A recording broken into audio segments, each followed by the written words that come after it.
Hello everybody. So this is going to be my February wrap up slash February book haul. I'm doing these in one because my wrap up is probably going to be pretty short because I think pretty much almost I think actually every book that I read this month I have talked about in a vlog.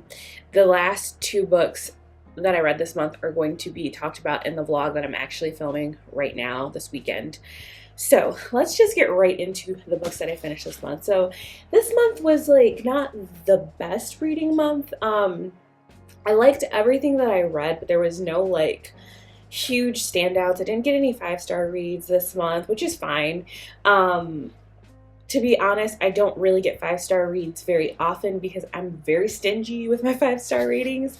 But also just because I felt like I wasn't reading as much as usual because I got a what is it called? I got a traditional 9 to 5 now. Well, it's not even traditional. I work from home 3 days a week, but I was training all last week in office, and just having to get reacclimated to that kind of schedule took a little bit of a toll on me. I was very tired every day that I got home from work, and I've been trying to figure out how to balance things. I think that I'm much better this week, and which is why I'm actually filming and making content. But yeah, so that's why I haven't made videos in a couple of weeks. But let's just get right into the books that I finished. So the first book that I finished this month, I actually finished on the 1st of February, and that is Phantasma by Kaylee Smith. I ended up giving Phantasma a 3-star rating. If you want to hear more about my opinions on this book, I did post an actual review.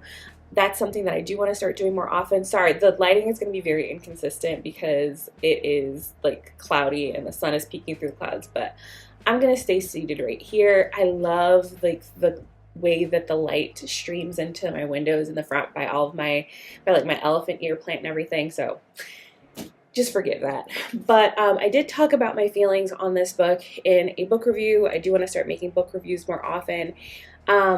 I really did like this book, but I did feel like towards the end the pacing started to get a little bit questionable, and also character decisions and plot kind of started to either not make sense or started to seem to be like convenient for the story to go where the author wanted the story to go. So despite that, though, it was a really good book. I really appreciated the characters a lot, and I mean, I enjoyed myself for pretty much the whole read. So that's a good book in my heart.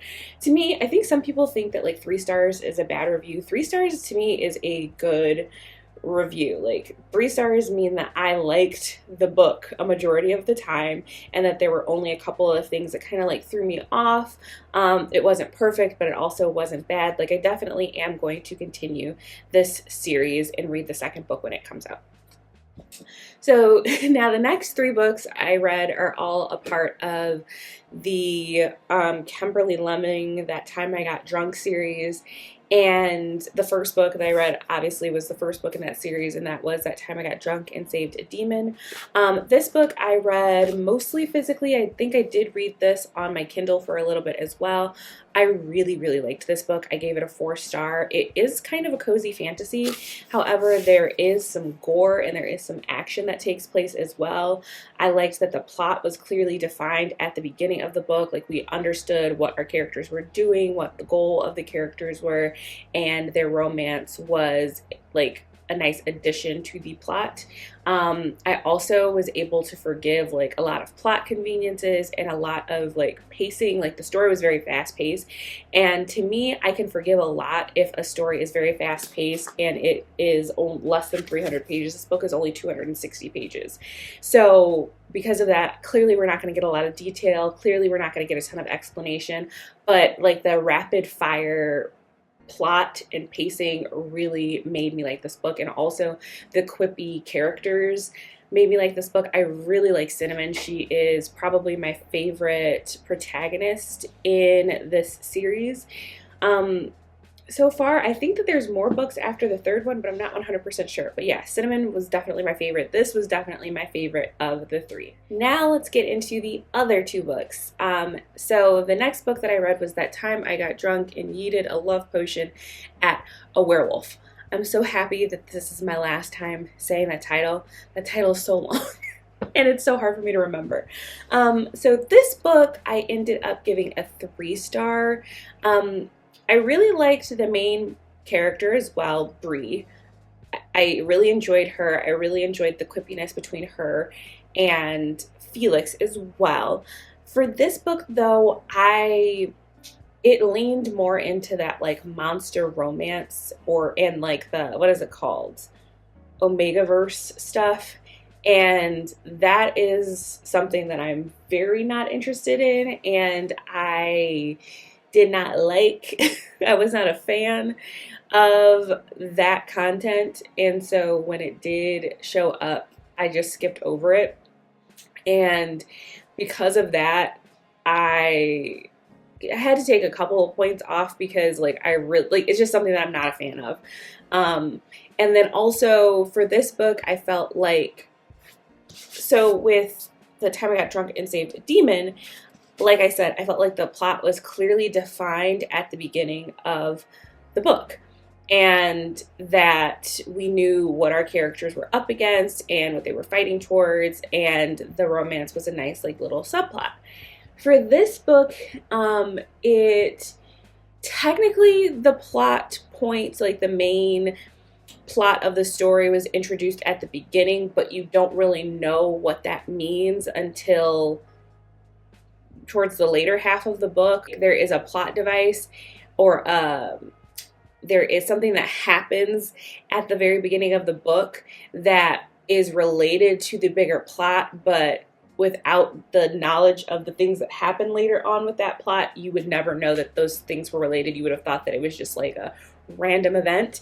And I think that I was liking the book actually more before they started to introduce that bigger plot. I liked the buildup of their relationship. Like I said, I did like the characters' interaction and their relationship. It was just like the romance scenes, like the spicier scenes, I just was really not a fan of. And I think I said this in the Voracious and Insatiable wrap-up and review that I did, that I'll read like dark romance or books with spicier scenes, but that's not the sole reason why I'm reading it. Like, I like it for the characters, the development of the plot. I like to feel like those scenes are a part of the plot and they're carrying the story forward. And for this one, I guess they did kind of carry the story forward, but I also like am not interested in that genre of romance, I guess, if that makes sense. So I took points off because of that, and like I said, I also took points off because I didn't really like the plot and like the villain aspect of this book. I felt like it kind of was very rushed and wasn't a fan. So this one was a 3-star. I just somewhat finished That Time I Got Drunk and Saved a Human. I ran out of listening hours, like literally at the end of the second to last chapter, so I did not finish the last chapter. I think that it's on my Kindle though, but I can already tell you guys that this is going to be a 3-star book as well. And it's for similar reasons to the first book. I mean, not the first book, to That Time I Got Drunk and Yeeted a Love Potion at a Werewolf. It's very similar to that, where I felt like the plot was not, like, I thought the plot was clearly defined, but then something happens in the middle where we kind of take a turn, and then like this other plot starts to happen, and then that gets resolved, and then there's, like, I felt like it was very, it didn't have much of a direction. I also did not like the fact that the main female character was so cagey, I guess, about disclosing certain information to the male love interest, or the male main character, because her whole point is wanting to get from one location to another location, but she will not tell him what the other location is. And I just felt like that was used as a plot convenience so that they don't discover that the main female character is related to a different character.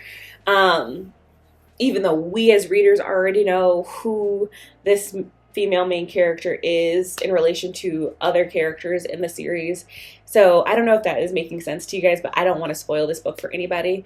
So I just felt like that was just done very conveniently because, like, let's say like this, like if I am in a really bad predicament and I get saved by someone and I feel a little wary about them, but they continuously show me that they are um, trustworthy and that they have my best intention at heart. And again, this is fiction, and that I have been away from my home for years and pretty much held captive for years. Like I would want to get back to where I came from.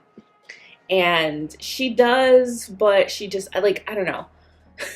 I just felt like it was done for plot reasons. And then also there was a possible plot point that was introduced towards the beginning of the book that I thought would have been a way better storyline and a way better way for these two characters who were related to reconnect. Like there was this whole thing where they were talking about where the male main character was talking to the male main character from the first book about this, like, it was like a trident, a shield, and a helmet, and how if they have all three of those things, they're able to like break into this ancient dragon's horde and they'd be able to like steal this territory and do a whole bunch of stuff. And I was like, ooh, that sounds like a great plot point. And then they just didn't do that. That's not what ended up happening. And it might happen in the last chapter, I don't know, but I would have preferred that to be the whole plot to the actual story. So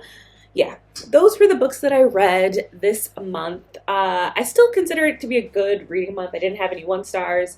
I don't think I had any DNFs I don't think so. So yeah, I had a pretty good reading month. Let me now get into the books that I purchased this month. So I did buy 3 books. I almost want to say I bought 4, but I don't think, maybe I didn't. So the first book that I bought this month was Real by Kennedy Ryan. And this book is about a girl or a woman who is a understudy for an actress in a play, and this actress in a play is out for some reason. She ends up taking her place as her role as understudy, and in the audience is this famous film director who discovers her, whisks her away to Hollywood, has this role for her. But they kind of start to have a romantic thing, but it's a little bit forbidden because it says, but forbidden attraction, scandal, and circumstances beyond Eva's control soon put her dream in jeopardy. So that sounds really good. This is kind of a long book. Like it's over 450, it's over 400 pages, and y'all know how I feel about long romance books, but I'm assuming that the plot it's plot heavy, so I'm okay with romance books if they're plot heavy, and this will be my first Kennedy Ryan book. I've never read any of her books before, so I'm really excited about this one. Then I've got Legendborn by Tracy Deonn. This is a book that I have heard about for a while, but I never really gave it a chance, and I never really showed interest in it, because it is a YA book, and I really tend to not love YA books. I tend to actually really not like them because I feel like the characters, they are young adults. They make really terrible decisions, and I'll be reading the book frustrated as all hell. But I have seen a couple of reviews of this book basically saying that these books, though they are YA, those things are not as prevalent, and they it's a really good read. So I want to give it a shot. I want to give it a try. I keep on seeing this book everywhere, so I want to give it a try. It has sprayed edges, but does anybody really care about sprayed edges that much anymore? I feel like it used to be so rare for books to have sprayed edges and for them to have designs on the edges, and they were just like limited to just special edition copies. But I feel like every book has special editions now. They're trying to milk you for all you're worth. Because look, this book has sprayed edges too. Anyway, next book is Kingdom of the Wicked by Kerri Maniscalco. I don't even know what this book is really about. I've been wanting to read a Kerri Maniscalco book for a while. I'm pretty sure she is the author of Stalking Jack the Ripper, And is she? Let me see. Yes, she is.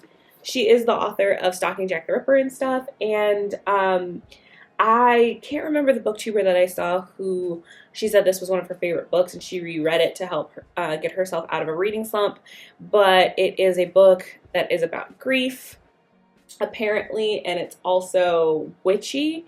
And I don't know, I love books about grief. I love, a lot of my favorite romances are books about characters that are grieving a loss of someone, of something, of a dream, of a relationship, of a parent. I love books about grief. So when I heard that, I was like, okay, I'm gonna have to buy this. So these are the 3 books that I bought this month. So yeah, that is my wrap up. Those are the books that I purchased. And yeah, let me know what you guys read in February, what books you bought in February. And remember, do not sweat the small stuff. Bye.